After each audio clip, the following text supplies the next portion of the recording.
Folks, welcome to another edition in Real Estate Experts. As always, I'm your host, Glenn Twiddle, bringing you leading experts from around the country and around the world to help you, the Australian home seller, get top dollar for your property, build wealth through property, whatever it is. If it's Australian real estate, we've got you covered. And today, I am so honoured to be bringing you consultants, hired gun negotiators, just authors of the best-selling book, Advanced to Sold. I'm talking about none other than Rod and Gaby McEwan. Guys, thanks so much for hanging out. It's a pleasure, Glenn. Welcome. It's wonderful to welcome you to our office. Wow.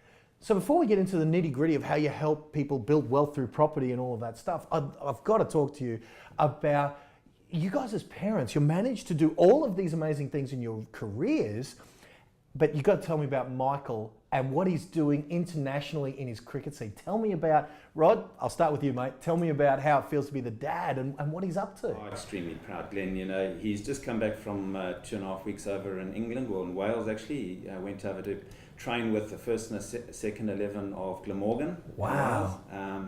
Got to rub shoulders with Joe Root, Joss Butler, wow. two prominent English players, as well as two South African players, Dale Steyn and Jacques Rudolph. So what a great experience for a 16-year-old boy that, you know, cricket is his life. It's his life. He loves it, yeah. And Gaby, as a parent, when Rod says he got to rub shoulders with, he was keeping to these guys, wasn't he? How's that make you feel? Yeah, Tell us about that. He was actually facing balls that Dale Steyn was bowling, and he was... And he's no slouch, is he? The fastest in the world. Wow. So he's an absolute freak almost. And there's my 16-year-old son having to face balls at that, like, ridiculous. What speed would it be? Well, he probably wouldn't have been bowling at his full sort of 150 in his heyday, but certainly probably around 130 kilometres an hour. So tell me, how did you guys, what are some of the kind of things that you guys did as parents that allowed you to perform at elite level in your guys' business and still raise such amazing kids? Because Michael's not the only success story in your family, is he? No, we have an older son, Alec, who's 18, and Alec has a lot of success with motocross. He's done motocross his whole junior life, and so we spent many hours out at motocross tracks and racing bikes. And lots of money. And a lot of money. That you never get back. And now he's pursuing an even more expensive motorsport. So he works for a guy that races V8 supercars. Wow. And he now is part of their pit crew, and so really exciting. He was at a race this weekend. So two boys with totally different interests. Yeah. Taken a lot of effort and time from Gaby and I, obviously juggling work as well as our commitments to our boys. But yeah, wouldn't have it any other way. Love them to bits. Wow. Gaby, tell me, has your business acumen rubbed off on them, or are they sort of more the sporty types and not exactly the legend, influencers, persuaders, salespeople that you guys are? I tell you, well, Michael was about 5 when I started in real estate, and Alec was about 7, and I dropped Alec off at one of his friends' houses, and it was on top of a hill in Budrum, and it faced south. This is when we were on the Sunshine Coast, and I said to my son, "What do you think of Jacinta's house?" And Alec looks at me. I was expecting, it's a nice house or it's not a nice house, because I'm obsessed with houses. And he goes, facing south, old Queenslander, quite nice pool in the front. He said about 930,000. How close was he? So close. Oh wow! So close. Probably spot on. So we've got another generation of McEwan legendariness on the way. Wow! I'll have to interview them soon. You'll have to. But the best of all is, I actually caught him selling a car, because he buys old wrecks and does them up and sells them. So he's down to 2 at the moment, but he did have 3 cars until Friday when he went and sold one of them. Right. And I actually caught him selling a car to an older guy who would have been in his 30s. And you know, you're obviously aware of the fact that you've got a teenager and you've got an older guy coming to the house. You know, how's he going to handle this? And Alex said, I said, "You need any help?" And he goes, "I don't need help at all." So I went and sat in the lounge right next to the window, and I heard him say, you got a glass up against the window. and I heard him say, "I'll do a subject to sale on one condition: the deposit's non-refundable." Wow. So he's hustling already. I love that. Totally. Because you guys have a reputation of getting incredible prices for your sellers using skills like it seems has been passed on to your kids. So guys, let's get into it. And Gaby, I'm going to start with you. Not everyone can just call Gaby McEwan, call Rod McEwan and get authors of a book, because you guys aren't in every area. We've got viewers all over the country. What are some of the, I suppose, little giveaways, little things we can be on the lookout for to find the Gaby and Rod team, say in Cairns or in Sydney or in Melbourne or whatever? What are some of those giveaways that my viewers can be on the lookout for that would identify the walkers of the talk from the guys who talk the talk? I think you want to know that an agent is interested in you as a buyer or as a person, not just as somebody, as a potential seller. That they're not just wanting to make money out of you, but they genuinely care about you and your needs as a person. So they should be very, very good at building rapport and really having an interest in you and how they can help you and what kind of service they can provide for you, whether it's as a potential seller or as a buyer. So Rodders, other than kind of just being, I mean, Gabby mentioned building rapport and I suppose being nice and personable, you would think that that's just par for the course, but from what we've seen as I've interviewed agents in this show, that's not always the case. What else though, Rod? Glenn, I think killer marketing is very important. You know, to market someone's property, it's got to be done with the right flair, the right motivation behind getting the best price for the client. Okay, what might that look like? Good versus not so? Specifically, what can our viewers be on the lookout for? Video marketing is something that we're very keen on nowadays. And you can see the difference between really good video marketing and poor homemade videos. Absolutely. Cheesy. Yeah. Well, not even the cheesy ones. I mean, I see some that are just embarrassing, filmed on a little iPhone. So, wow, I mean, it's crazy. I mean, I know you guys kind of do the almost like home, like not even home movies. You guys do, you know, James Cameron theatre with your guys' work. But yeah, it does amaze me what sometimes we see. And photography, professional photography, we see so many agents just using, as you say, the iPhone photos. And we can't stress how important it is to use good quality photography done by professional photographers. Same with our video shoots, we get professional video shoots done on our properties. And then again, marketing in terms of our print, so brochures, good quality brochures, not something printed off on your homemade on the office printer. That's actually a really good point, because I actually worked as a buyer's agent about a month ago, and I had a buyer from Sydney who actually paid me a fee to find him a property. So I went shopping. Now that was really interesting, because as an agent you don't go shopping very often.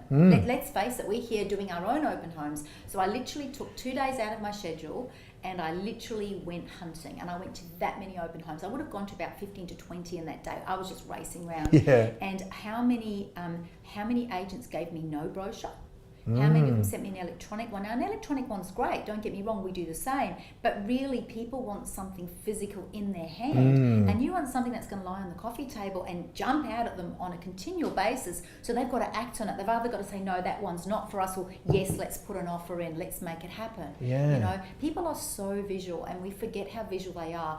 And we've really got to cater to every part of the spectrum. And we've also got to know our demographic. So when we know our demographic and we write the copy specifically for that demographic in mind, because we've got a very, very good likelihood of catching that demographic, then we see those people coming to the open homes. It's so heartening when you're selling a large house in Mount Gravatt East, and it's a 4 or 5 bedroom house, and you're getting the families coming through, and then we go, bingo, we're spot on, we've done our job. You know, we don't want to attract the wrong people, because we've written it incorrectly. So we've really got to be in the zone and almost have an instinctual feel as to how to do what we do. So I've heard one of my clients call it message to market match, meaning the copy, as you say, is written so that it speaks to the ideal buyer of that property. So great point on the marketing, Rod. Gabby, can I ask you, I love that you've actually went into the field representing a buyer as a paid hired gun that you guys often are described as. Absolutely. And you got to see firsthand the other side of the coin. You've mentioned off-camera follow-up. Tell me about what follow-up you witnessed as that buyer's representative, because that was probably what the buyers out there are receiving, that level of follow-up. And you mentioned in your book, Advanced to Sold, how follow-up is so important to getting top dollar. Tell me about your leaving no stone unturned principle. Okay, so we all know that, what do they say? Feedback is the fodder of champions. It's so true. You've got to get feedback, and you owe it to your seller to actually, you know, they've put money out there, they put money into marketing, they haven't paid me yet, but they basically put their faith in me, and I absolutely owe it to them to know that I've done everything I can do to get a decision out of that buyer and to know what that buyer is thinking about their property and where their buyer sees the value and how I can also influence the value. And that requires a relationship. So a relationship isn't built as a one-off phone call. It's a continual follow-up. It's talking to them. It's emailing them information. It's showing them value. It's giving them additional things about the property, asking whether there's any further questions they may need. They may have a question that we it's an unlikely situation, but we might not have an answer. But if there isn't an answer then we would certainly go back and find out exactly what they need. You know, if you're selling a house to an engineer, he might ask a very specific question about the underground irrigation or something very unusual, or we've got to know the answer to that question. And that's what we're being paid to do. We can't just gloss over it or just not care. And so follow-up is so important. You know, would you like a private inspection where you got a little bit of time on your own? I know you went through the open home, you only had 10 minutes, you know, you were rushing. Can I set some time aside? Maybe it's at 6 o'clock at night after work. Bring your family. What does your mother think? You know, bring your children. Wow. That's really important, and that's what we do. And yes, it's inconvenient. Yes, it puts us out of our comfort zone. It eats into our personal time. But that's not what it's about. It's about my seller getting great value from what I do, and us really going all out and being 100% committed and focused on getting them a great price and giving them the service that they actually absolutely should have. And Rod, so Gabby's talked, I love her passion. I love you guys. There's no wonder you guys are so revered by your clients and loved by your clients. But Rod, tell me, what could our viewers specifically, where's the sweet spot where the follow-up that we get isn't like we've got a new family member, that it seems like we're getting contacted, that we've got a new stalker on our hands, nor are we getting ignored by our agents. So where's that sweet spot that's the right amount of follow-up, and what would that look like if I visited your open home? Yeah, I think all too often people go to open homes and I think they're feared of being badgered by an agent. So when they come to open, they say, the agent says, well, can I take your details? And they're fearful to give it, and then they say, oh, we're just looking, thanks, and they turn around and walk out. And too often you see the agents leave it at that. But we found from experience that, you know, if we follow up with every single client and we make that phone call, and as soon as we leave the open home, that we follow up with a text message or an SMS, phone call beginning of the next week, just to follow up if there's anything further interest in the property or not. Because 9 times out of 10, they've gone around looking at several properties, and they quite often will want to come back and have another look at that property. Or they think about it, they sleep on it, and they think, well, maybe that's a possibility. Now, if you just don't ever follow up on them, they'll think, well, yeah, I'm not interested. So I think with Gabby and I certainly try our very best to make sure that we regard everybody that comes through our open homes as a special person that we value as a potential client. If it's not for this property, it may be the next one. And we want them to see that value, that we are there to make sure that, you know, we give them value, that potential buyers are potential sellers down the track, and that we give them the very best that we can. Wow. So guys, now I noticed that you mentioned a lot of this stuff in your book, Advanced to Sold. Yes. I'm going to get cheeky right now. I know that you've graciously gifted me 2 copies to give away. It's very nice of you for viewers of our show. These guys are the greatest gift givers ever. Have a look at this. Look at that. Remax tie-pin, Remax cufflinks. I love you guys. So can I extend even further on the gift giving and hit up a copy for our viewers of Advanced to Sold? Absolutely. Wow, no, we'd love to give you a copy, so drop us a line. Great. I will absolutely get the website put up there so that the guys can get a copy. Thank you. Now let's go with continuing the information really that's really invaluable to our sellers. I guess my next one is, it's around, I've had a bunch of viewers ask me about the cost of selling a home and transacting a home. Right. Whether that's marketing, you know, and whether, you know, how much is too much marketing that the sellers should be investing in, or how much is too little. And that's certainly the thing you mentioned in your book. Yes. And even agents' commission. It seems like there are some agents that are charging what seems like a year's wages to the average everyday Australian, and some seems like they're going to sell for free almost, and everywhere in between. That's so. Right. How can we tread that minefield that is the cost of transacting a property? What's too much? What's too little? How do we get our viewers the best value?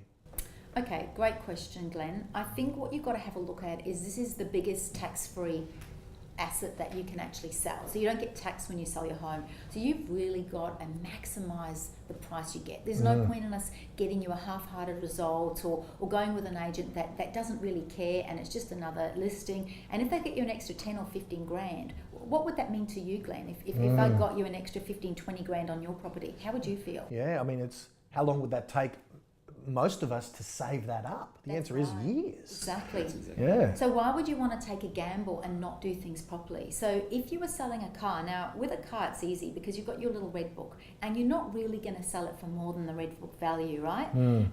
With a house has got a variety of different prices. We all know it's got what the seller wants, it's got what the buyer wants to pay, or there's a number of different buyers. There's an emotional buyer, there's what the agent thinks it's worth, it's what a valuer will say it's worth. Yeah. There's so much variation. So how do we put a price on a property? It's a very, very good question, and it's a difficult question to answer. But you just got to know that there's absolutely no money left on the table. So you've got to go with an agent who's a great negotiator, but also great at building rapport with a buyer. So that they need to be a great negotiator, but they've also got to be able to extract the most out of that buyer, where the buyer actually is happy to let go of the money, because the agent is so good at selling the value of the property as well. And that's done through great marketing and having a marketing budget and a strategy which kicks in. So your question is, how much do we need to spend on marketing? Well, when I went into real estate 10 years ago, I was told 0.5 to 1% of the value of the property is what you should spend. And I don't see how you can do a great job if you start sacrificing and cutting out things. I say, there'll be a variation on price, and we'll be getting less if we take out the video and we take out great floor plans. We've got to do everything. There's a formula as to why we get the results we get and why any good agent gets the results they get, and it's because it's a net's thrown out, a wide net, to as many people as possible to catch them. Classic example, we just sold a property in Highgate Hill in Brisbane on the river, on 1,442 square metres, and the owner said to me, I'm sure we don't need to go in the newspaper. And I said, well, if we don't go in the newspaper, we will limit how many buyers we have. How many people would you like at the auction? Would you like 2 registered bidders, or would you like 4? And he said, I want 4. I said, well, if we've got 4 bidders, we're more likely to hit above the reserve. As it was, the reserve was 2.2 million. We sold it for 2.4. We had 4 registered bidders at the auction. Wow. So that small ad of maybe, whether it's a few $1,000s or whatever advertising media we're talking about, a few $1,000s at this end results in potentially $200,000 at the other end. His budget was $15,000 on the print media alone. Now that's an exceptionally large budget, but however, a property in excess of $2 million. It almost needs that, doesn't it? Of course. Yeah. And I would be grossly misrepresenting a seller to say, no, we'll just stick it on the net and that'll Well, do the it job. would have cost him, in that very specific example, it would have cost him potentially $200,000. I just can't bear the thought of knowing that if we'd only got him 2.2 million because he didn't want to spend 15 grand on a newspaper ad, it would have been crazy. Yeah. Now, not every property's like that. Of So course. there's horses for courses, and a lot of the stuff that we sell in Carina Heights, say Carindale, Mount Gravatt East, even some of the properties we sell down in Wynnum, those sort of properties around the inner southeast of Brisbane, a lot of them are in a price range where we can put it on the internet with great photos, floor plans and video, and we'll have 15, 20 people through an open home. Yes. Okay, so it's a point of actually being sensible, and we don't want people to spend money where they don't need to. Yeah. We really don't. If we've got people in our database that we think would pay top dollar and we can bring them through first and we don't need to spend money, we'll do that. But I don't like doing that. I'd rather put it out there and get as many people through as possible, because why would you want to limit your market? Yeah. Yeah. Rod, it sounds like there's a difference between just getting a property sold and getting that hidden $200,000. But again, the principles are the same on a $500,000 property, aren't they? But it sounds like there's a difference between just selling a property and selling a property for top dollar. Most definitely, Glenn. I think key to that is having a really good negotiator. If you're going to get top dollar for your property, your marketing has got to be correct, as we've spoken about. The presentation of your property is key, but you've got to have a brilliant negotiator, because it's very easy to leave $10,000, $15,000, $20,000 on the table. Now there are people out there that can quite badly say they'll sell their own home, or they'll use the cheapest agent out there for less commission. How good a negotiator is that agent, or yourself if you're going to market yourself? Are you prepared to ask for that extra $10,000, $15,000, $20,000? Are you comfortable pushing the buyer for more money? That's where paying that little bit extra and getting the best agent in can achieve you top dollar, then why not in your back pocket? Then leave it on the table. Absolutely, and I love how you guys have a reputation. I mean, Gabby, yourself especially, you got this reputation of smile on the face, but knowing that you truly are loved by your buyers, but you know that for your seller, you're getting top dollar, because it just feels like a lot of agents think that their job is to get a win-win outcome where the buyer has a win and the seller has a win, and yet it's the seller that's paying you. Absolutely. I mean, we had one about 2 weeks ago where we sold a little shack near the water, and they actually said to me, "We'll take 400,000," which was probably about 390. Was probably what it was worth. "We'll take 400." So I got 400, and she goes, "We'll take it." I said, "No. Let me make another phone call." Yeah. And she said, "Will you?" I said, "Of course I will. You pay me for that." And we got over and above that. Wow. And of course they're over the moon, and that's your referral territory. That's where people will trust you, and they'll give you this is the second property I've sold for them. The first one I actually sold to a buyer's agent, and I tell you what, they are smart boys. Yeah. But we were in a multiple offer situation, and that's another thing. A lot of agents don't like multiple offers. Wow. We love them. Bring it on. Yeah. So we never go out on a Saturday night, okay? Because we are working till 9 o'clock, 10 o'clock at night, driving around, getting multiple offers, getting them all in, farming them. Often they'll spill over into a Sunday, and we just work it. We don't just accept the first offer. We phone everybody back and say, "Right, we've got this great offer. Can you put your best offer in?" "Oh, okay. But we weren't thinking of, but we're going to have a punt." And then the second offer comes in, which pushes the first offer up, and then another one comes in, and you end up with 5 offers. So when you bring the seller the 5 offers and say, "Which one do you want?" They're like, "Gee."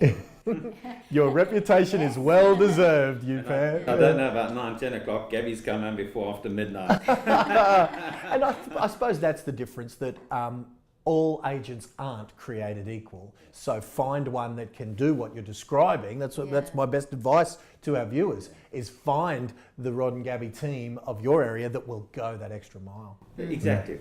Real estate has got to be your passion, which it is for us. Yep. We're passionate about real estate. We're passionate about our vendors, about getting the best for them. We love to see the smile on their face when you bring them those multiple offers, or when you bring them that extra $20,000, $30,000. Yeah, or 200. Or 200,000. Nice. So that brings a smile to our face. Wow.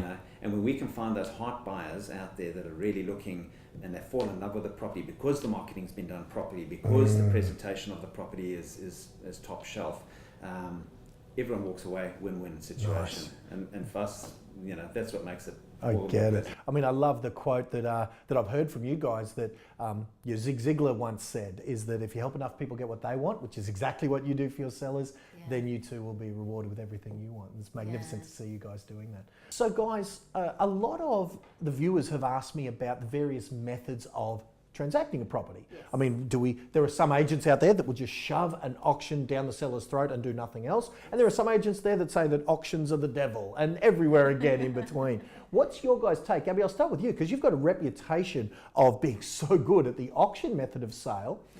Is that the only method for yourself, or how does method of sale work when sellers come to you who maybe don't like auction? Okay, I think a lot of people don't like auctions. I think a lot of sellers are scared of auctions, or they've had a bad experience, or they've gone with an agent who's not an auction trained agent. When I say that, I don't mean an auctioneer, because I am an auctioneer, for those of you that know me. However, I'm too busy to do my own auctions now. I outsource them to the best auctioneer in Queensland. Right. But my point is that you've really got to have a look at what you want to achieve. Now, if I was selling my own property, okay, and it was a sort of property where I could absolutely extract a maximum out of it by going to auction, and I wanted to once again leave no stone unturned, and also flush out an unconditional buy because I had a time frame in mind, then I would definitely go with an auction process. Now, we had one a couple of weeks ago where we had a couple that were buying their parents' property who were going to a retirement home, who had signed a 60-day contract. And she said, "I want an unconditional contract." I said, "You want an unconditional contract, or do you want to settle?" She goes, "No, actually, I want to settle in 60 days. Wow. There's And not I a said, lot. there's one strategy. I said, "That's auction." And we've had a few like that, and they've been massively stressful. And auction's a lot more work for the agent, by the way, a lot more work. Or normally we would have done a private treaty with that one, but we managed to extract probably an extra 30 or 40 grand above market value by selling it using the auction method. Now, with an auction, you can either sell before the auction, under the hammer, or within a 2-week period after the auction. And that's what people need to understand. It's a process. It's a process. The same with actually the private treaty. It's a process. Most properties around the area we work don't go to auction, and they're private treaty. Yep. Whatever you decide to do, I'll always support you, because at the end of the day, you're the one that makes that decision, and I can do both. So I can drive a manual car, I can drive an automatic, okay? Some people can only drive an automatic, I can drive both. I don't like driving a manual, but I do like doing private treaty, I do like doing auction. I will advise you or our clients on what they actually should be doing and what my recommendations would be. And I really like the idea that with the auction process, you do flush out all buyers, and they have to deal with your property before they can go and buy something else. Because often they say, you'll call a buyer and say, oh, you're interested? And they'll say, well, I just want to see what happens at that auction round the corner. Have you ever had that? Yeah, and they do that, and you're like, oh, I want you to buy mine. And they're like, no, I want to go and have a go. So they at put the other one. urgency on the auction properties and then get to the private treaty. Rod, what if I came to you guys and I said my preference was the private sale? What would you guys kind of, how would you treat me if I had a preference? Would you sell me into an auction? Tell me how that would work. I think, Glenn, at the end of the day, generally if people have a preference to one way or the other, it's either they've had a bad experience or they don't have enough confidence in one of the other methods. So it's our job to explain the various methods available to them and why they may be leaning towards one method of sale. But if that's something that is dear to them, no, we're not going to force anyone to try and sell their property by auction if it's their preference is private treaty. Yeah, most of what we do is actually private treaty. Really, I wish we did more auctions, but we always respect what our sellers want. So we do a lot more. We probably 70% of what we do is probably private treaty. Yeah, Wow. That's right. And it's always, our main goal is always to get the best for our client. So each property I think is individual and unique. In some instances, certain properties, private treaty is definitely the better way to go. And as Gabby's explained, in other instances, whether it's time frame or they're wanting an unconditional settlement quickly, the auction process is probably the better way to go. Wonderful. I think a lot of people look at auction clearance rates, that are posted by Data and all these companies and say, oh, well, it's only 40 or 45 or 48% here in Queensland. But I think, as Gabby said, auction is a process. Yeah. You've got to look at the whole auction as a 2, 3, 4 week process after the auction if it doesn't sell under the hammer. Because that's Or prior. Or prior, yeah, Yeah. exactly right. So it's the process and how you handle that and how you work with those buyers. And we found to be, a lot of our clients be very successful in that process. We generally always, we get the result, whether it's before, during the auction or after the auction, we always get a result for our client. Wonderful, wonderful. So I guess, guys, I just want to say a massive thanks to you guys for not only your advice today, copy of the book.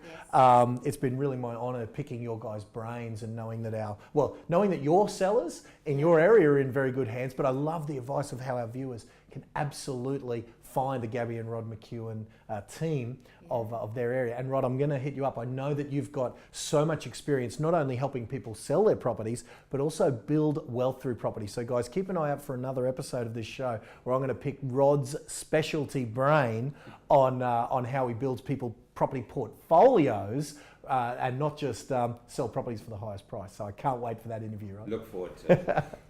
All right, so on that note, guys, there is another edition of Real Estate Experts in the Can. Rodney and Gaby McEwan have been my guests today. Grab a copy of their book. And until next time on this show, where we help you, the everyday Australian, tread the minefield that is the uncertainty of the Australian property industry. Until next time, folks, bye for now.